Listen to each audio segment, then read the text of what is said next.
Queria chamar, então, agora a doutora Margarida, que é médica especialista em hematologia e hemoterapia, responsável pelo serviço de atendimento ao doador de sangue do Hemorrio, e ela vai nos falar sobre doação de sangue, como minimizar os impactos na pandemia. Doutora Margarida.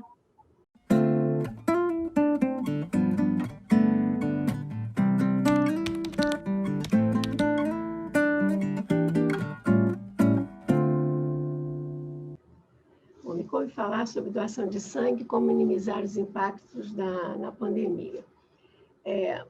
A pandemia do Covid-19, como a Flávia falou, nos pegou assim completamente despreparados para ela, né? Quando começaram os primeiros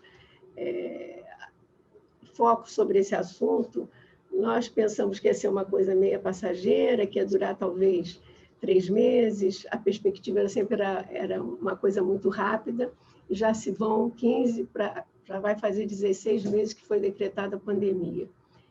Então, ela foi detectada lá como um surto de pneumonia viral na China, na região de Wuhan, todo mundo sabe disso. Em 7 de janeiro de 2020, o patógeno foi identificado e seu genoma sequenciado. Em 11 de janeiro de 2020, a OMS nomeou esse novo coronavírus. Então, isso eu estou colocando porque foi tudo tão rápido, e, ao mesmo tempo, esse tempo de 15 meses, a mim, pelo menos, me parece que a gente está vivendo isso há muito tempo. É muito mais, para mim, parece muito mais de 15 anos. Eu não sei se todas as pessoas têm essa perspectiva, mas para mim parece que a gente está nisso há 3, 4, 5 anos. E em 11 de março de 2020, a OMS declarou oficialmente que estávamos diante de uma pandemia, que já haviam 118 casos espalhados por 114 países. E daí em diante, todo mundo ficou atônito perante isso. O primeiro caso aqui no Brasil foi, então, em São Paulo, em 26/2, né, um viajante que voltou a São Paulo, em 5/3, no Rio de Janeiro. E nesses 15 meses, né, já foram registrados 525.229 óbitos. Em 15 meses de pandemia, o conhecimento acumulado foi enorme. A gente sabe que a gente não consegue, muitas vezes, nem acompanhar tanto conhecimento acumulado, porém, a gente sabe que ainda tem um caminho longo para a gente percorrer para vencer essa pandemia.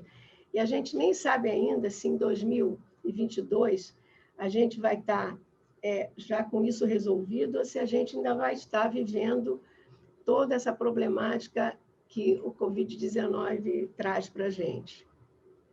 Bom, em relação à pandemia e doação de sangue, já a experiência, né, no Japão com o surto de H1N1 já mostrava uma queda acentuada naquela época de 21% nas doações. Então, era de se esperar que na pandemia, que era uma situação de muito maior abrangência, o cenário ia ser pior. E, rapidamente, os governos dos diversos países consideraram a doação como serviço essencial, e é mesmo, né? E várias diretrizes foram adotadas imediatamente para minimizar essa situação que iria se apresentar.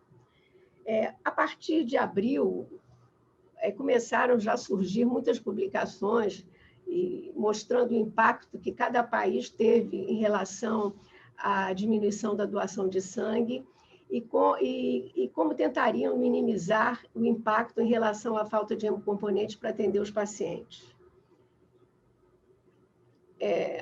Eu coloquei 3 artigos, tem vários artigos publicados em relação à diminuição de doações de sangue, mas eu coloquei primeiro esse guia da Organização Mundial de Saúde, que fala chama atenção sobre alguns aspectos disso. Manter monitoramento estrito dos estoques, cooperação entre os hospitais para o inventário, evitando perdas, né? Porque a gente sabe que sempre existe uma perda entre os diversos hospitais, se esquecem nas geladeiras alguns concentrados de hemácias, e isso não pode, no momento que a gente está vivendo, se antes não se podia perder por algum motivo, agora muito menos. Então, a gente tem que ter um acompanhamento desse inventário muito maior, trocar esses componentes para outros hospitais, Estratégias de comunicação para diminuir o medo dos doadores, porque eles ainda têm medo, e no início da pandemia isso era pior. Prover transporte para os doadores, né? Eles orientavam isso. Promover doações agendadas, principalmente para grupos específicos. E que as medidas governamentais chamassem a atenção que doação é um serviço essencial, que ele precisa ser considerado assim, e todas as medidas, todos deveriam ter um esforço especial em relação a ela. E mobilização no mesmo país ou interpaíses para que os estoques em áreas pouco afetadas para áreas mais afetadas pudessem ser mobilizados. E, em caso de diminuição extrema de estoque, até mudanças nos critérios de aptidão. Por exemplo, redução de intervalos para doadores com hemoglobina mais alta e outros critérios que a gente não botasse em risco realmente os critérios de inaptidão, mas que permitisse que a gente pudesse aproveitar mais doadores para a entrada deles no sistema de doação de sangue. Esse outro estudo que eu coloco aqui foi um estudo feito pelo pessoal de Minas Gerais, em que o Hemominas, né, que ele fez uma avaliação de janeiro a junho de 2020, comparou com uma série histórica de 16 a 19, e ele viu que houve uma redução de 17% no número de aporte de doadores. Houve uma distribuição heterogênea em relação aos diversos centros de coleta.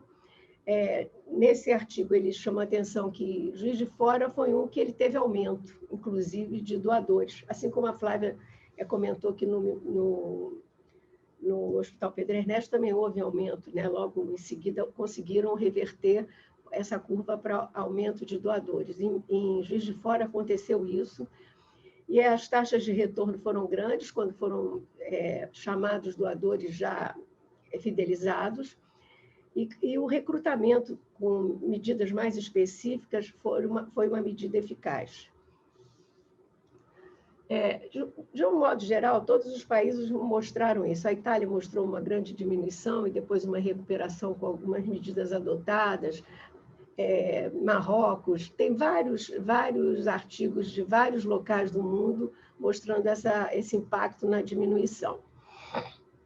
Esse artigo é um artigo americano, o que eu coloquei só para chamar a atenção, que o FDA ele já mudou logo ele fez uma atualização das políticas de aptidão por mudança regulatória que o FDA fez.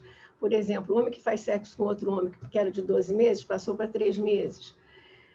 Mulheres parceiras de homens que fazem sexo com outro homem, passou de 12 para 3 meses. Piercing tatuagem, que era de 12 meses, passou para 3 meses. Inaptidão para potencial risco por transmissão de Creutzfeldt-Jakob passou de inaptidão indefinida para apto. Então, fazendo com para que essas pessoas pudessem entrar no pool de doadores que realmente pudessem fazer coletas de sangue. Então, algumas medidas cada país foi adotando com leis, com projetos governamentais. Aqui no Brasil, a gente não teve isso, uma diretriz do Ministério da Saúde em relação a mudanças quanto à legislação ou uma normatização geral do país em relação a isso. Só o que houve foi, pelo menos no Rio de Janeiro, houve uma diminuição das cirurgias eletivas no primeiro momento, na primeira onda, que isso, claro, ajudou muito, porque diminuindo as cirurgias eletivas, né? E mesmo os tratamentos, alguns tratamentos foram adiados, né? Alguns tratamentos oncológicos no início foram adiados, o quanto podia ser, não, claro que não botando em risco o tratamento dessa pessoa com doença oncológica, mas foram adiados algumas semanas, de forma que nas primeiras semanas a demanda ficou menor, no primeiro mês talvez, e, por exemplo, aqui mesmo no Hemorrio, os falcêmicos, a gente procurou, que faziam transfusão de troca, a gente procurou espaçar um pouco mais os que podiam, para diminuir o aporte de sangue gasto com esses pacientes. Então, algumas medidas foram tomadas. Então, agora eu vou falar só especificamente do Hemorrio. As medidas adotadas no Hemorrio no atendimento ao doador em vigência da pandemia. Primeiro foram as necessidades de EPIs, naquele primeiro momento, em grande volume para os profissionais da saúde. Mas, ao mesmo tempo que todos queriam usar as EPIs, a gente não tinha EPIs para todo mundo. Vocês se lembram do problema da máscara, né? E a máscara tinha que ser desviada, logicamente, para os profissionais que lidavam diretamente com pacientes com Covid. Então, isso dava uma insegurança tanto aos profissionais da área de saúde, até mesmo os profissionais da área administrativa, mas que lidavam com o público no serviço de sangue, e até mesmo os doadores também, que não sabiam se usavam máscara, se não usavam, porque no início não era para usar e depois era para usar, então ficou uma situação um pouco de medo, pairava um certo medo aí em todo o processo. A implantação da triagem clínica sobre os sintomas de Covid e a avaliação de temperatura passou a ser realizada previamente, antes da entrada no serviço de doação. Então, a gente botou uma triagem antes da entrada no serviço de doação de sangue. Foi realizado o distanciamento social, indicando os locais onde os doadores poderiam sentar para esperar a chamada, tanto para a triagem, como para o cadastro, como para a própria coleta. Também foi feito isso na área de hidratação e do lanche, e mostrando que isso era para dar segurança a eles, porque algumas vezes eles também se comportavam mal. A gente botava o distanciamento, mas eles se viravam, eles não obedeciam. Então, tinha que ter sempre as assistentes sociais ajudando para que pudesse ser mantido o distanciamento social e todas essas medidas que eram adequadas, né, que se fizessem. Se o número dos doadores dentro do serviço ultrapassasse o limite ideal, né, no caso que se mantivesse o distanciamento social, a espera era feita em área externa, com lugares marcados que tivesse o distanciamento e com entrega de senhas. E os funcionários administrativos organizavam a entrada e supervisionavam o distanciamento e o uso das máscaras dos candidatos. Disponibilização de álcool gel em grande número de locais, né, e incentivando que eles usassem o álcool gel. A entrada sem máscara era proibida, tinham cartazes avisando que sem máscara não poderiam entrar. Claro, em nenhum hospital pode entrar, mas no serviço de sangue também não poderiam. E, posteriormente, nós conseguimos fornecer a quem se apresentasse sem ela, antes da entrada no serviço. Então, a gente fazia com que a pessoa adquirisse a máscara aqui, né? E, ao mesmo tempo, permitia que ele também entrasse no pool de doadores que possivelmente pudessem doar, né? A gente não eliminava esse doador só pela falta da máscara. Após a entrega dessas máscaras, as assistentes sociais que atendem os doadores no salão, né, aproveitavam para fazer um trabalho educativo sobre a necessidade do seu uso e até mesmo explicar como usá-las, porque normalmente muitos usavam as máscaras, hoje a gente talvez veja menos, mas abaixo do nariz, que era muito frequente na época. Bom, quais eram os fatos que levariam à diminuição do número de doadores? O que a gente já via isso? Foram suspensas as caravanas solidárias que reforçavam as doações nas coletas internas. O que são essas caravanas solidárias aqui no Hemorrio? A gente tem vans com 15 lugares em que pessoas marcam um grupo, eles querem às vezes fazer coleta externa, mas não, as coletas externas precisam de ter números maiores de pessoas. A gente normalmente escolhe em locais que tem 500 pessoas, empresas ou igrejas, porque a gente sabe que só uma percentagem, né, delas, em torno de 1/5 dessas pessoas que vão se apresentar como doadores. Então, elas não esse grupo, às vezes elas procuram com grupos de 20 pessoas que querem fazer coleta externa. Então, a gente oferece caravanas solidárias, que sai essa van que tem 15 lugares, pega essas pessoas e traz ao Hemorrio, e elas vêm em grupo, elas têm uma prioridade, a gente cadastra como um grupo, cada um vai ser cadastrado individualmente, mas elas têm uma prioridade porque são um grupo, e elas entram como caravanas solidárias. Como havia a necessidade de espaçamento, né, social, a gente já, nessas caravanas de 15 lugares, a gente já perderia, já ficaria o quê? 6 pessoas, 5 pessoas, aí a gente já não poderia fazer esse tipo de... Não teria razão da gente oferecer esse serviço para trazer 5 pessoas.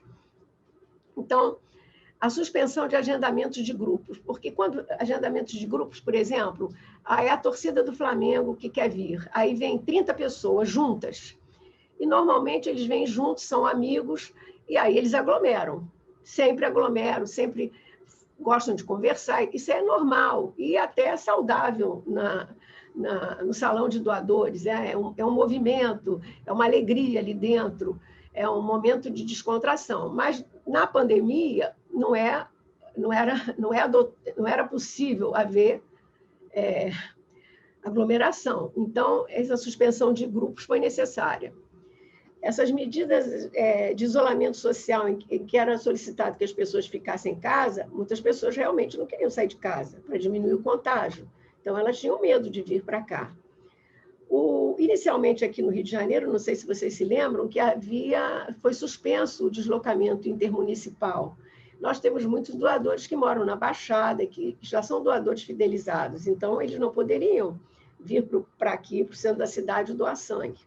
Houve necessidade de suspensão de coletas externas em empresas, porque as empresas estavam em home office, em shoppings, porque os shoppings foram fechados, instituições de ensino também e igrejas. Então, todo esse tripé que sustentava a triagem, a doação de sangue, se desmoronou, assim, né? E a gente precisava, então, criar outras situações para substituir. Então, os desafios que se apresentavam eram os seguintes: minimizar a diminuição do número de bolsas coletadas, convencer o doador que medidas de segurança estavam sendo adotadas para evitar a contaminação pelo Covid aqui dentro do salão de doadores, dentro do espaço do serviço de doação.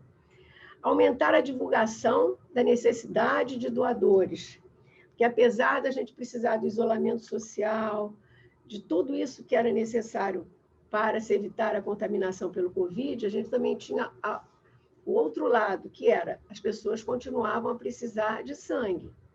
Apesar de que, nessa primeira onda, a gente com essa diminuição grande, isolamento e essas coisas todas que foram propostas, houve diminuição de acidentes, porque a cidade estava muito vazia, houve diminuição até de crimes violentos, houve também diminuição disso. E as cirurgias eletivas também foram suspensas, né? Muitas situações eletivas foram suspensas, então a demanda também foi menor. E a gente teve que buscar novas parcerias nas coletas externas. Bom, as estratégias, então, que a gente foi buscar. Divulgação na mídia da necessidade de sangue para os pacientes. Então, a gente usou muito a TV, o rádio, as mídias sociais. A gente teve, acho que, bastantes entradas nessas mídias. E um fenômeno que eu achei bastante interessante é que os profissionais da saúde, eu acho que até então não eram pouco valorizados, né, perante a sociedade.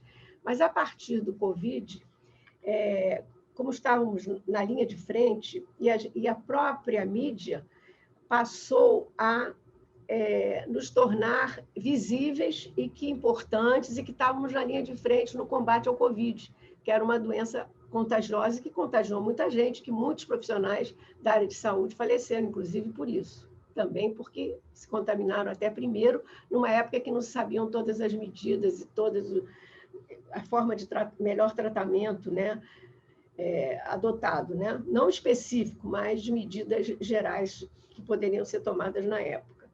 Então, havia, assim, toda chamada na televisão, eu acho que já havia assim, um terreno propício para que as pessoas tivessem boa vontade com as chamadas pela mídia, né, em relação a isso.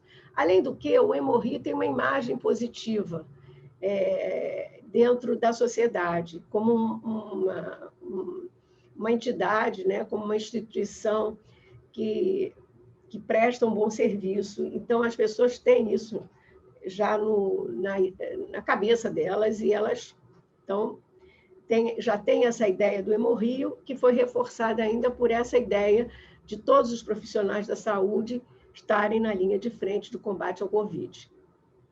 A gente também conseguiu conseguimos influenciadores com milhões de seguidores para apoiar e divulgar a doação de sangue. Então, foram jogadores de futebol, esses seguidores de mídias, né, sociais, que eu não entendo muito bem, mas que as pessoas seguem muito e que os mais jovens seguem mais, a gente conseguiu esses influenciadores. Houve muitas postagens pelo setor de comunicação nas redes sociais do Hemorrio com linguagem atual que atinge principalmente os jovens, incentivando a doação. Então, a gente passou a ver muito mais jovens aqui no salão doando. A chamada de doadores por e-mail e por telefone, inicialmente, as assistentes sociais tinham a listagem de doadores fenotipados, porque a gente precisava manter os fenotipados para o tratamento dos falcêmicos, né? As trocas e mesmo as transfusões simples. E de grupos sanguíneos específicos, mais do grupo O positivo, O negativo, A, B. Apesar de que nesse período a gente precisava de tudo, a gente tinha que chamar todos os grupos A, O, B, talvez só a B, que a gente chamava muito pouco. Doações agendadas, isso já existia, continuavam existindo, e a partir de 2021, começamos a fazer doações agendadas pelo site do Hemorrio através da Lívia Bot, que é uma parceria que a gente tem com uma empresa, né, que faz esse trabalho para alguns hemocentros públicos, né, em que você pode se cadastrar e agendar o seu horário. Depois internamente, a gente passa para o nosso sistema interno e eles ficam agendados e eles chegam aqui no dia e tem um agendamento, determinada hora, determinado horário, facilitando e não esperando tanto tempo. A gente procura marcar esses agendamentos fora do horário de pico do nosso, que a gente já sabe que é entre 10 e 1h30 da tarde, então a gente não marca agendamentos nesse horário, porque senão dá um tiro no pé. A gente tem que marcar em horários que são mais ociosos, né, para que a gente corra tudo mais tranquilamente, porque nesse horário de 10 até 1h30, 2 horas, é o horário que a gente tem mais aporte de doadores voluntários. Então, a gente procura fazer os agendamentos em outros horários. E nesse ano também o recrutamento de doadores por SMS, por grupos sanguíneos, de acordo com o estoque, né, que a gente está fazendo. As estratégias também que a gente usou foi o lançamento da campanha Hemorrio em Casa, cuja motivação era a coleta externa em grandes condomínios, onde as pessoas estavam cumprindo isolamento social. Isso foi uma ideia excelente, que partiu aqui também de um grupo de pensantes, mas da nossa comunicação social pensou nisso também. O Hemorrio em Casa teve início em abril de 2020, e as coletas externas no shopping voltaram só em julho de 2020, né? Eu queria falar um pouquinho do Hemorrio em Casa, essa experiência, porque foi o seguinte: houve uma divulgação na mídia, aparecendo em várias reportagens, imediatamente houve uma grande procura com ligações para o Disque Sangue e por e-mail. Houve necessidade de disponibilizar logo um número de WhatsApp específico para esse fim, que era tanto telefonema. Precisamos botar mais uma pessoa para atender esses telefonemas na coleta externa, né? Nós tivemos apoio de uma startup que mapeou os grandes condomínios da cidade. Logicamente, eles estavam no Recreio, na Barra, eram os principais locais dos grandes condomínios. Tinham que ter a gente colocava que tivessem mais de 1.000 moradores, adultos, e o contato com o síndico era realizado principalmente pelo setor de coleta externa. A gente aboliu a visita técnica, que a gente sempre faz antes das coletas externas, para ver se o local é apropriado, se o tamanho, todas as características que tem para a coleta externa. A gente avaliava principalmente por planta e por fotos, e conversando, logicamente, com o síndico. E a gente confeccionou um questionário com 17 perguntas simplificadas, em que qualquer resposta sim seria impeditiva para a doação. E a própria pessoa não se cadastraria como possível candidato. Isso era uma pré-triagem simples. Dessa forma, o síndico tinha uma lista dos prováveis candidatos. E eles eram chamados gradativamente, não havendo aglomeração lá no condomínio, que isso era uma imposição do próprio condomínio e nossa também. Então, a gente fez um questionário, 17 perguntas, aqui eu botei só 3 perguntinhas. Tem menos de 50 quilos? Sim, já estava... Tomou vacina para alergia? Sim, também já estava eliminado, assim, 72 horas. E aqui eu ficava embaixo assim, você não poderá se candidatar à doação caso uma ou mais das suas respostas sejam positivas. Aí botamos uma observação, porque aqui tinha uma pergunta sobre 120 quilos, o limite superior de peso do candidato à doação é de 120 quilos nas coletas externas e refere-se às especificações das cadeiras de coleta. No Hemorrio, o limite é 160 quilos. E aí, com isso, ele já fazia uma pré-triagem, se auto-eliminava. E se as outras perguntas eram feitas lá na hora da triagem mesmo, ou com o médico que estava atendendo. Quero mostrar rapidamente, porque eu acho que a minha hora já está meio adiantada. Aqui eu fiz uma comparação de... O azulzinho são os candidatos, o cor de abóbora é o dos doadores, de 1 a 30 de 6 de 19, do primeiro semestre de 20 e de 21.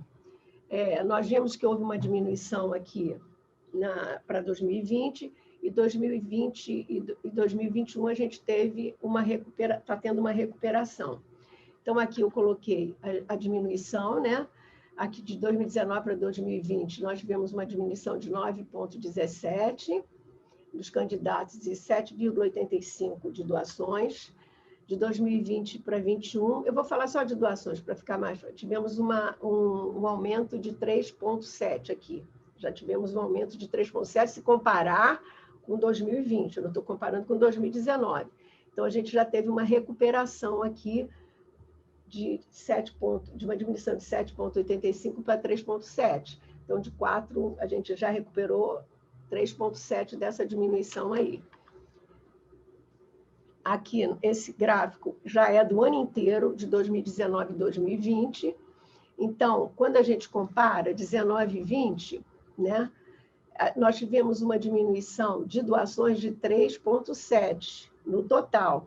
Mas se a gente comparar só no primeiro semestre, a diminuição entre 2019 e 2020 foi de 7,85. Então, no ano entre 2019 e 2020, nós tivemos uma diminuição de 3,7 doações. No primeiro semestre, sim, de 7,85. E aqui eu coloquei as características de espontânea reposição. Normalmente, nós sempre temos o espontâneo em número maior do que reposição. Rodelei aqui o que a gente chamou que esse ano nós tivemos uma maior reposição. Provavelmente porque os hospitais que nós atendemos, que além do Hemorrio, nós atendemos todos os hospitais do estado, né, aqui de grandes emergências e tal, eles estão mandando, provavelmente eles estão fazendo captação através de captação dentro dos hospitais, solicitando que venham para reposição. Então, vocês estão vendo que em 2019 nós tínhamos 13.129, 2020 8.614 e agora 18.574. A idade aqui, a nossa idade, quer dizer, aqui claro que a maior aqui seria de maiores de 40 anos, quer dizer, aí seria uma grande faixa etária, né? Mas entre 18 e 29 são o número maior de doadores que a gente tem. Diferentemente, se a gente for pelo Brasil, a gente vê que o número está mais acima de 30 anos. E aqui o nosso é de 18 a 29 anos. Então, eu acho que a gente está conseguindo os doadores do futuro. Eu queria agradecer e espero que eu tenha conseguido mostrar o que a gente fez nesse ano de pandemia. Muito obrigada.